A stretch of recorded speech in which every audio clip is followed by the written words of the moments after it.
jangan lupa subscribe dulu guys, dan aktifkan loncengnya supaya tidak ketinggalan video terbarunya dan supaya channel ini semakin berkembang. Oke, gaskeun guys.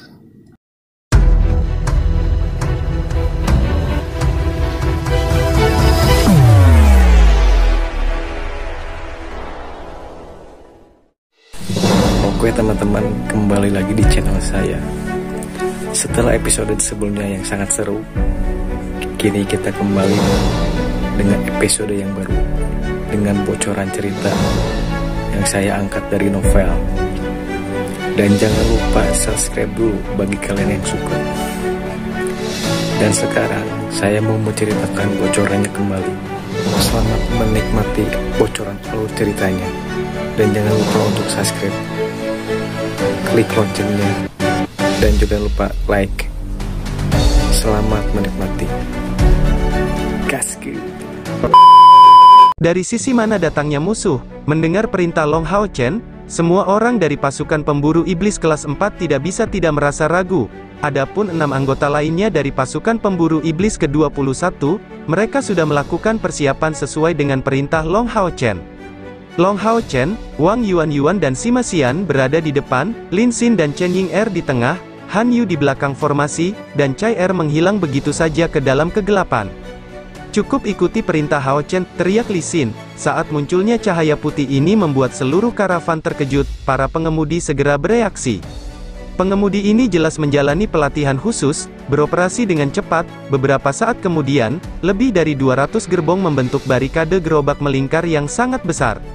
Lebih dari 500 penjaga yang mengenakan baju besi mengelilingi barikade, tetapi detail yang mencengangkan adalah bahwa persenjataan mereka mengeluarkan fluktuasi magis, mereka setidaknya berada di tingkat magis.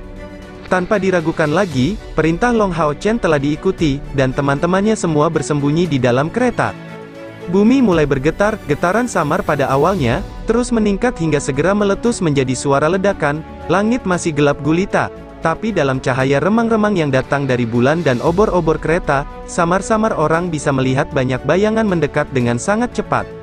Yue Ye dengan tenang berdiri di atap gerbongnya, menunjukkan ekspresi yang sangat dingin. Dengan lambaian tangannya, cahaya putih meroket ke langit, tapi kali ini mencapai ketinggian yang lebih tinggi sebelum meledak, membentuk bentuk bulan putih. Tapi jauh di seberang, bayangan yang mendekat tidak bereaksi terhadap sinyal yang diluncurkan ke kamar dagang. Yue Ye mempertahankan kecepatan pengisian mereka tanpa melambat sedikit pun. "Iblis, itu iblis!" Wang Yuan berteriak dengan suara rendah. Long Hao Chen memberinya pandangan sekilas, dan memerintahkan, "Jangan bertindak membabi buta semuanya. Kecuali jika benar-benar diperlukan, jangan campur tangan dengan gegabah." Pasukan iblis yang jauh sudah semakin dekat, dan penjaga karavan segera tidak bisa menahan perubahan ekspresi mereka.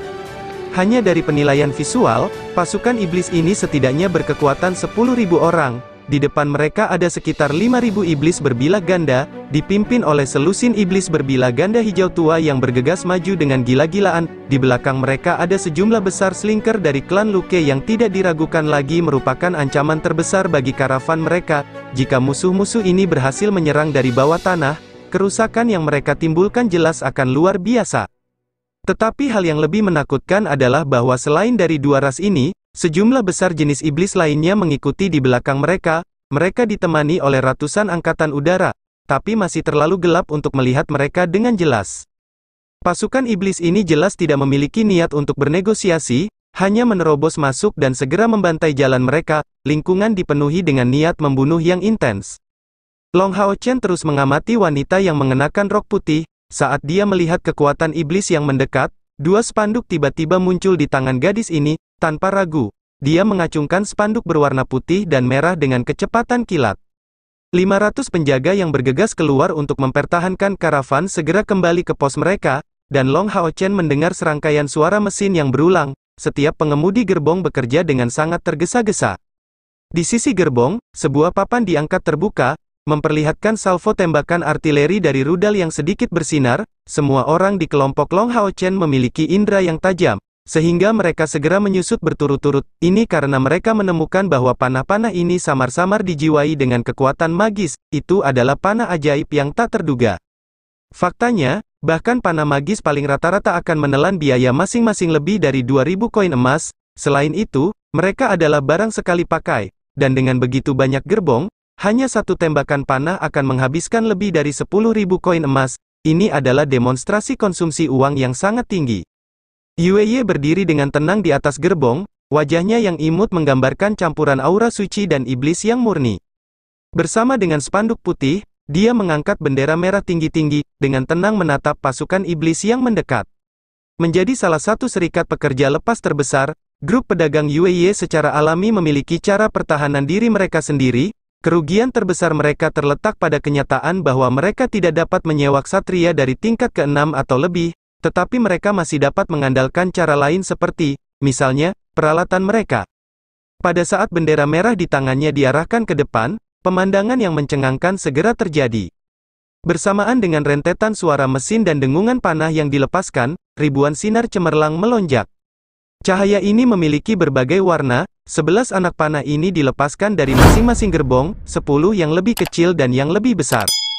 Tapi segera setelah diluncurkan, Long Hao Chen merasa bahwa tidak hanya panah yang ajaib, bahkan busur panah yang menembak mereka dilengkapi dengan sihir. Selain itu, panah magis ini sebenarnya bukan jenis objek sekali pakai, dan fluktuasi magis yang mereka keluarkan sangat kuat, sebanding dengan serangan magis dari langkah kedua atau ketiga. Yang terpenting, yang lebih besar berdiameter melebihi 1 meter. Saat diluncurkan, mereka dikelilingi oleh sihir spiral. Jika seseorang melihat pemandangan ini dari atas, dia akan merasakan bahwa barikade gerobak grup pedagang Yue ini terasa seperti sarang lebah. Bahkan jika pasukan iblis masih lebih dari 500 meter jauhnya, sejumlah besar panah ajaib sudah ada diluncurkan pada mereka. Adegan yang dihasilkan benar-benar spektakuler. Garda depan pasukan iblis secara mengejutkan telah dimusnahkan sepenuhnya. Terlepas dari apakah mereka iblis berbila ganda biasa atau hijau tua, pemboman panah yang begitu intensif hanya membuat mereka terlihat seperti anak-anak. Sihir itu menusuk anggota tubuh iblis dan menghancurkannya berkeping-keping. Kombinasi logam dan sihir ini benar-benar mematikan, dan merupakan simbol kekuatan mengerikan yang bisa dimiliki. Bahkan langkah ketujuh hanya bisa mundur dengan, saat menghadapi begitu banyak susunan magis.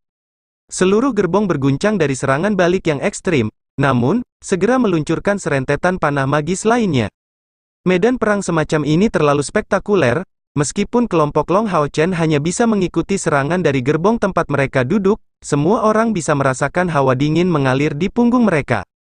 Setelah satu putaran panah, pasukan iblis yang berjumlah lebih dari 10.000 ini dibiarkan tanpa satu pun iblis berbila ganda hidup, dan iblis Luke berikut menunjukkan respon cepat, segera tenggelam ke tanah dan nyaris lolos dari serangan kedua. Tapi iblis terbang yang jauh, serta spesies lain di belakang, menerima kerusakan yang kuat. Tapi pembantaian mereka tidak melemah sama sekali. Atmosfer berdarah pekat menyebar, menyebabkan semua orang merasa mual. Di antara barikade, satu-satunya gerbong yang tidak bergerak adalah tempat Yue berdiri.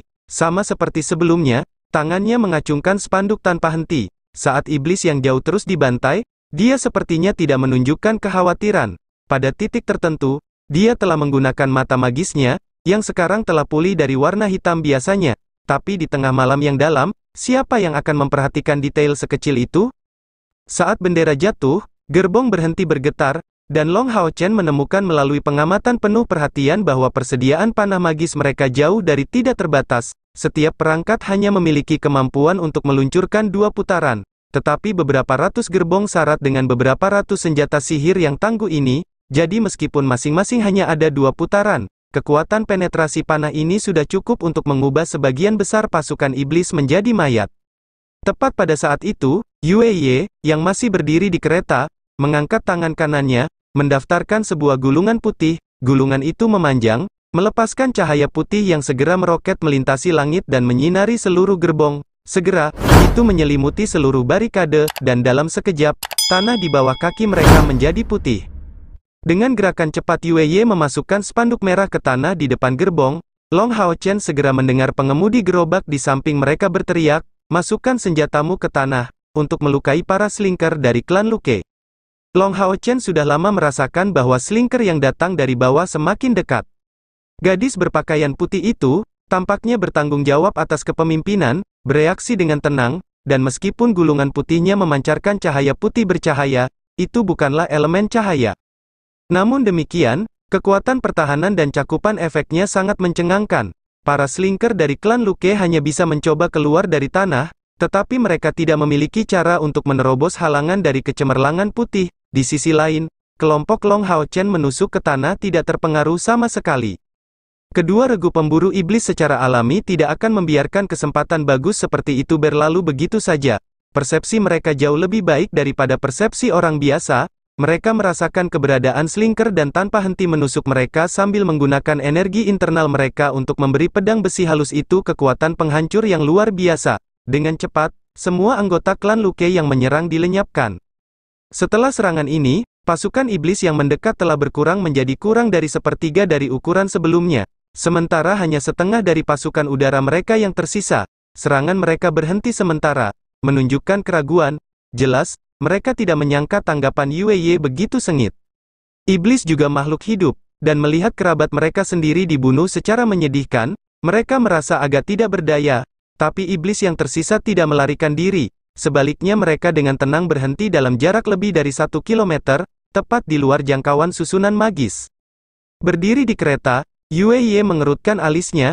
Bagaimanapun, dia adalah seorang pedagang, bukan seorang tentara. Kekuatan karavan telah ditampilkan secara terbuka, dan mereka telah menggunakan sebagian besar panah ajaib mereka.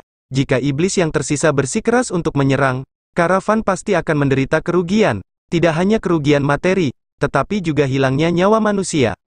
Siluet merah diam-diam dipasang di atap, bergabung dengan Yueye. Kak Yueye, apa yang terjadi? Mengapa mereka ini tidak pergi? Sama seperti Yueye, Leng Xiao memiliki mata yang bisa berubah warna. Yueye menarik napas dalam-dalam. Aku punya firasat buruk. Aku khawatir kita dalam masalah besar sekarang. Di masa lalu, bahkan ketika suku berani keluar dan menghadapi kami, mereka masih akan mencoba bernegosiasi, terkadang memberi kami ruang untuk konsesi. Tapi hari ini, mereka langsung melancarkan serangan mereka, mengirim 10.000 tentara, di seluruh provinsi Nareix. Hanya 3 suku besar yang mampu memberikan perintah seperti itu. Tapi karena mereka mengirim pasukan seperti itu untuk menangani kami, mereka jelas membuat keputusan tegas. Kami dapat menangani gelombang serangan pertama, tetapi saya khawatir kami tidak akan dapat menangani yang kedua. Leng Xiao bereaksi dengan cemas. Apa yang harus kita lakukan? Karena bajingan ini memiliki kekurangan ajaran untuk melakukan serangan seperti itu, ketika kita kembali, kita akan memastikan untuk tidak membiarkan mereka. Yueye tidak memperhatikan kemarahan Leng Xiao, berkata dengan nada serius. Sekarang, kita hanya bisa mengambil inisiatif untuk menyerang sebelum 3 suku besar bereaksi. Setelah membuang musuh di depan mata kita, dan mengumpulkan susunan magis, kita akan melengkapi mereka sekali lagi. Kemudian kami akan segera kembali ke aliansi Kuil, dan baru berangkat lagi setelah menangani masalah dengan 3 suku besar itu. Dia memiliki sifat yang tegas. Saat dia berbicara, dia sudah memberi isyarat dengan bendera di tangannya. Penjaga karavan dengan cepat bereaksi, dengan cepat mengubah formasi dan menghadapi tekanan dari iblis yang tersisa di depan mereka. Long Hao Chen merasa sangat penasaran dengan inisiatif Yueye karavan. Apa yang direncanakan karavan ini? Tapi di saat berikutnya, wajah CR segera berubah ekspresi, saling memandang. Semuanya, ganti perlengkapanmu, bersiaplah untuk menerobos ini. Long Hao Chen memerintahkan dengan suara rendah, segera mengeluarkan pedang panjang di tangannya. Di bawah pengawasan penuh perhatian dari pengemudi kereta, dia melepas pakaian berlapis kapasnya, dan mulai mengenakan armor roh kudusnya yang bercahaya ringan. Dipenuhi dengan kemarahan besar, dan Dian Yan bereaksi, Long Hao Chen, apa yang kamu lakukan? Ini akan mengekspos kita. Long Hao Chen menatapnya dengan dingin. Jika kamu ingin mati di sini, jangan ragu untuk bertindak sesukamu. Saat dia berkata begitu, dia melambaikan tangannya ke pasukannya sendiri. Secara alami, semua orang dari pasukan pemburu iblis kelas 21 tidak memiliki perlawanan sedikit pun mengenai perintah Long Hao Chen. Semuanya dengan cepat berubah memakai peralatan mereka sendiri sambil mempertahankan formasi pertempuran yang solid. Li Xin menatap Dian Yan, tapi masih merasa ragu. Bagaimanapun, dia bukanlah pemimpin sebenarnya dari pasukan pemburu iblis tingkat prajurit keempat ini. Oleh karena itu, dia berbalik, menatap Luxi dengan pandangan ingin tahu. Pada saat ini, Luxi sampai pada pemahaman akhir, tiba-tiba berteriak, apa yang masih kamu tunggu? Pernahkah kalian mendengar perintah Kapten Long untuk bergerak? Saat ini, armada telah maju beberapa ratus meter, memasuki ruang lingkup tempat mayat-mayat yang ditembakkan berserakan, mengikuti perintah yang dikirimkan melalui sinyal bendera. mereka dengan cepat mengumpulkan panah ajaib yang tergeletak di tanah. Setelah dibersihkan, mereka digunakan untuk mempersenjatai kembali gerbong. Ini cukup untuk menyebabkan kekuatan bertarung mereka meningkat tajam. Tetapi bahkan Yue Ye heran melihat bahwa ketika para penjaga maju ke arah mereka, iblis yang tersisa tampaknya mundur, menjaga jarak, tapi mereka tidak menunjukkan niat untuk menyerang. Dan pada saat ini, beberapa perubahan akhirnya muncul di wajah Yue Ye. Ini jebakan. Tiba-tiba, puluhan suara melolong menembus langit, teriakan tajam terdengar dari kiri, kanan, serta belakang, dan suara yang menekan telinga terdengar hampir bersamaan dari tiga arah ini, seperti ledakan. Musuh menyerang mereka dengan gila-gilaan, dan kali ini, setidaknya ada 30.000 tentara iblis. Leng Xiao berdiri di samping Yue Ye, menatap kosong pada saudara perempuannya Yue yang wajahnya benar-benar terpucat. Mereka tiba-tiba mengirim banyak pasukan. Mereka berencana untuk membunuh semua orang untuk mencegah kebocoran informasi. Kata-kata ini sepertinya menyelinap keluar dari celah kecil di antara gigi terkatup Yue Ye. Dia tahu bahwa karena tiga suku besar di provinsi Nareik mengirim banyak pasukan, mereka sudah bersiap untuk membungkam mereka sepenuhnya. Tidak ada satu jiwa pun yang akan selamat. Selain 3 batalion yang masuk ini, 10.000 tentara lainnya muncul di depan mereka. Musuh tidak maju dengan dorongan apapun, hanya menonton dengan dingin saat karavan Yue Ye dikepung.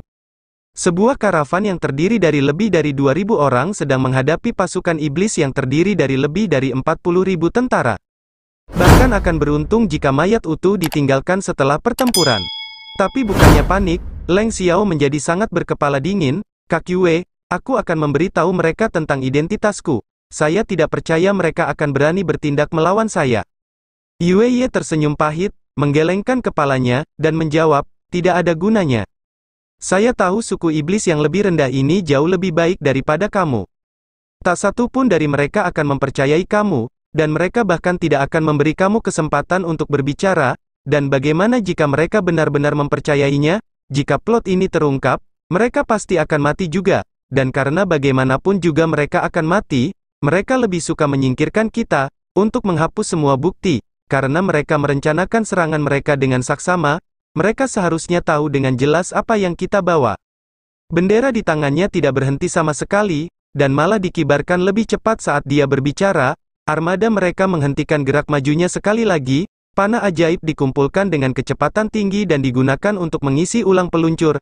Tetapi jelas bagi mereka bahwa dengan kekuatan tempurnya, karavan mereka sama sekali tidak dapat dibandingkan. Untuk mengatasi kafilah mereka yang berjumlah beberapa ribu, iblis-iblis ini benar-benar mengirim 50.000 tentara.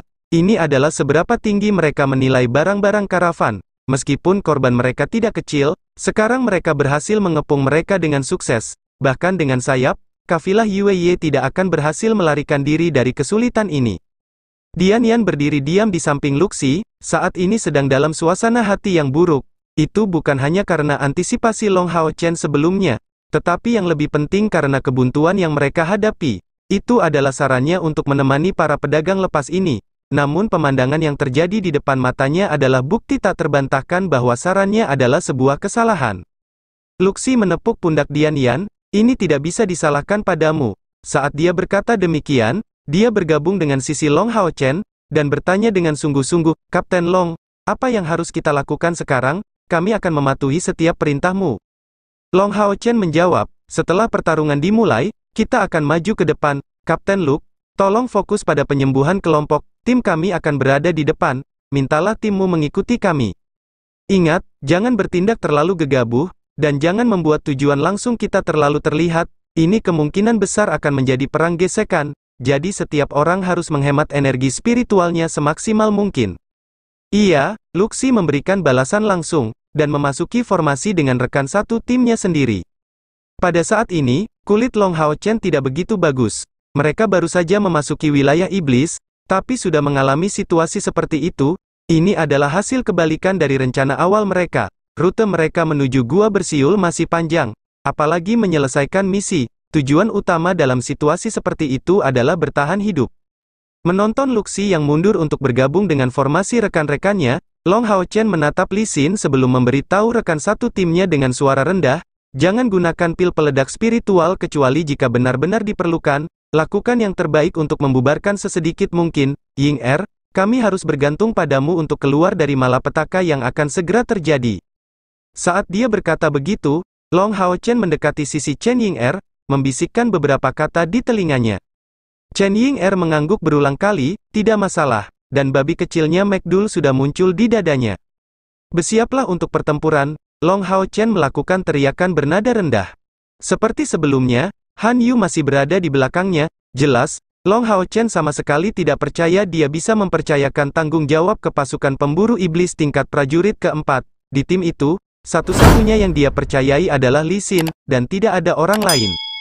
Di atas kereta mewah, setelah melambaikan tangannya beberapa kali, Yue Ye sudah mengatur formasi pertempuran umum, wajahnya sudah tenang, dan dia menurunkan sepasang bendera itu. Leng Xiao, aku tahu kamu punya cara untuk melarikan diri dari sini. Ini tidak bisa ditunda, pergi saja. Serahkan cincin ini kepada Yang Mulia, dan minta dia mencari keadilan untuk kita. Saat dia membuat pernyataan ini, dia melepas cincin rubi, meletakkannya di jari Leng Xiao. Leng Xiao melirik cincin ini, tiba-tiba mengangkat tangan kanannya dan menyeka air mata yang menggenang dari matanya, kemudian dia melepas cincin itu dari tangannya sendiri dan menarik tangan Yue Ye untuk mengembalikannya. Kakye, aku akan melakukan seolah-olah aku tidak mendengar pernyataanmu sebelumnya. Tapi tolong jangan menghina martabat garis keturunan naga iblis lagi. Yue Ye merasakan tubuhnya bergetar, penuh dengan kegembiraan. Tapi dengan cepat, dia tenang, ini jelas bukan waktunya untuk kata-kata penghargaan. Mengambil napas dalam-dalam, dia memakai cincinnya sekali lagi, menyatakan, oke, sekarang saatnya untuk perjuangan terakhir kita. Saat dia berkata demikian, dengan membalikan tangannya, sebuah kotak indah muncul di telapak tangannya. Kotak ini panjangnya setengah meter, seluruhnya berwarna hitam dan terbuat dari kayu, bersama dengan ornamen berwarna hitam emas, 5 permata merah, kuning, biru, putih dan emas ditempatkan sesuai dengan urutan khusus ini, membentuk formasi tertentu. Kotak ini saja sudah merupakan karya yang bagus, itu dijiwai dengan sihir, meskipun tampaknya untuk saat ini tidak diketahui kegunaannya. Yue Ye menekan mekanisme tersembunyi di kedua sisi casing, memperlihatkan gulungan berwarna ungu tua. Selama sepersekian detik kotak itu terbuka, mata merah Leng Xiao langsung menyusut. Yue Ye berbicara, karena mereka ingin membunuhku, mereka seharusnya tidak keberatan jika aku memberi mereka hadiah yang bagus sebagai balasannya. Xiao, saya membutuhkan waktu setengah batang dupa, di mana saya tidak dapat diganggu dengan cara apapun, kamu mendengarku? Leng Xiao mengangguk dengan tegas, serahkan padaku. Yue Ye menunduk, menyerahkan bendera perintah ke Leng Xiao dan duduk bersila di atap kereta. Dia tidak langsung mengeluarkan gulungan itu, melainkan meletakkan kotak kayu itu di kakinya, sambil melepas mata magisnya. Detik berikutnya, cahaya ungu tua dilepaskan dari matanya yang menyentuh, dan segera, cahaya ungu lain terpancar dari dadanya. Itu tampak seperti lubang hitam keunguan yang dalam, menghasilkan pemandangan aneh di tengah malam, dengan kilatan menyebar, kuali ungu tua dengan panjang 1 meter melayang keluar, memperkuat kilau indah ini. Kuali ini berbentuk lingkaran, dan pada saat kemunculannya, bulan ungu terkondensasi darinya. Di punggung Yue Ye, bulan putih keperakan yang bengkok masih bersinar cemerlang, dan kekuatan magis yang kuat naik dari tubuhnya. Gelang perak di pergelangan tangan kanan Yue Ye berkilau dan permata putih keperakan seukuran kepalan tangan muncul di tangannya. Dalam sekejap permata ini muncul, fluktuasi magis yang mengelilingi seluruh gerbong tiba-tiba menguat, berputar di sekitar 2 siluet. Dengan gerakan jari Yue Ye, permata putih yang aneh itu melayang di udara, secara akurat jatuh ke dalam kuali ungu yang keluar dari tubuhnya. Segera, cahaya ungu kuali itu membesar, berubah menjadi pilar cahaya ungu yang menjulang tinggi ke langit. Di atas kepala Yue Ye, bulan purnama ungu segera terbentuk dan berkilau, menerangi seluruh formasi gerbong.